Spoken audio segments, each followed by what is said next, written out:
1 hour earlier. You know, V-Day is coming up. Oh my Gotham, what? Valentine's Day. Oh, I love V-Day. There's so much candy on sale. Does anyone know how Valentine's Day got started? Yeah, I do. I hate Valentine's Day. The history is interesting, though. Rome!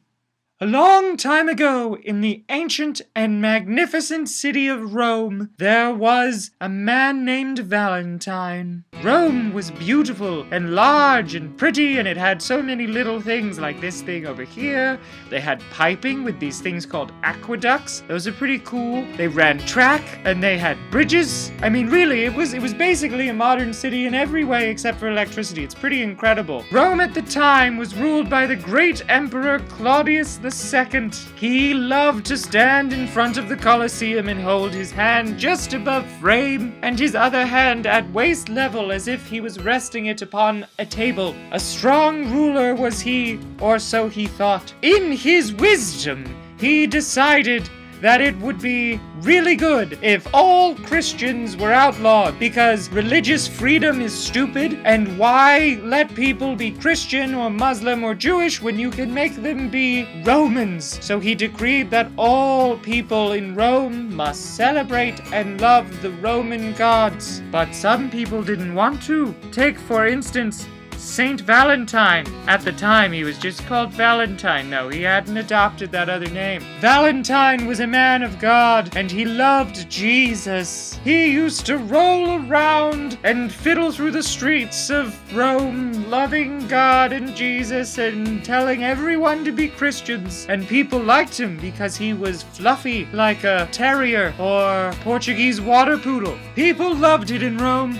They stood next to their Roman things and loved being Roman, and they loved Valentine, and people began to listen to the things he said about Christianity and loving the one true God. Valentine would join people for Roman cocktail parties. They would stand around joyously and listen to his tales of the great and one true God of Christianity. People loved his biblical stories. He was such a good storyteller. And the one God, Jesus Christ, walked on water just to prove that he was God to people. This story may sound ludicrous, and that's only because it definitely is. But believe it, ladies and gentlemen, Romans and countrymen, brothers and sisters. People loved Valentine. But after a while, Claudius heard tell of this famous Valentine. He grew frustrated that someone would disobey his law. Claudius II realized after a while that Valentine was a Christian. He grew angry and decreed that this wise man must be put to death. Valentine was put in prison to await his execution. But not everyone hated Valentine. Mostly it was Claudius II. In fact, Valentine's own guard wished Valentine could live. He also knew that Valentine was a learned man, so he asked Valentine if he could pretty please educate his daughter. Excuse me? Excuse me? Yeah. Well, you see, I am just a Roman guy, but I know that my daughter should have a good education. Could you teach her before the state kills you? Yeah, sure, why not?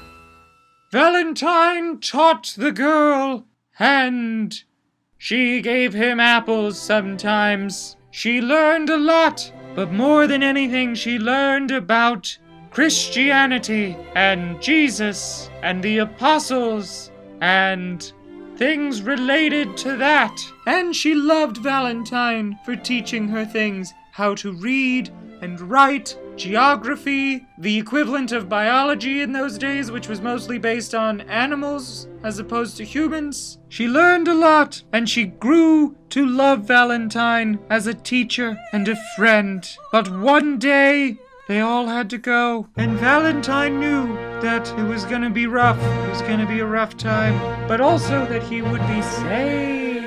He wrote a letter to his student. They had grown quite close, So he decided to tell her how much he loved her and his God. And very famously, he signed this first love letter, but not romantic love, mind you. This is just like platonic student-teacher love. Very appropriate, very G-rated. But he signed it, Your Valentine. And that is how Valentine's Day began, baby. But over time, Valentine's Day became a holiday for giving, particularly for one you love, because of the saintly love of Saint Valentine. As the centuries have passed since then, we now live in an age where Valentine's Day is about buying the most expensive or the tastiest gift, all in an effort to consume as much as possible, and we are more concerned with ownership and money than we are with loving one another. So our holiday about love has become about chocolate and pricey gifts instead of commitment and longing. Happy Valentine's Day! Chocolate is pretty sweet, though. You shut your vermin mouth! But why?